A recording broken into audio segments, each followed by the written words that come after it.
आज अप्रॉक्सीमेटली कुछ 4 बजे के आसपास एक टाटा मोबाइल है, उसका एक्सीडेंट हुआ है भराछड़ में। तो जहाँ इसमें 4 जो है लोग यहाँ पे लाए गए हैं। जैसे एक जो बच्चा है वो बिल्कुल ठीक है, उसको फर्स्ट एड देने के बाद उसको पुंछ रेफर कर दिया गया।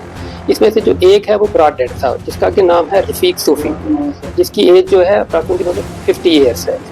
और बाकी जो 2 और इंजर्ड हैं उनको पुंछ रेफर कर दिया गया है, जिसमें से मतलब एक जो है उसको तो मतलब हेड इंजरी है और दूसरे को है पॉलीट्रॉमा है। तो इसलिए उनको पुंछ जो है रेफर किया गया फर्दर ट्रीटमेंट के लिए।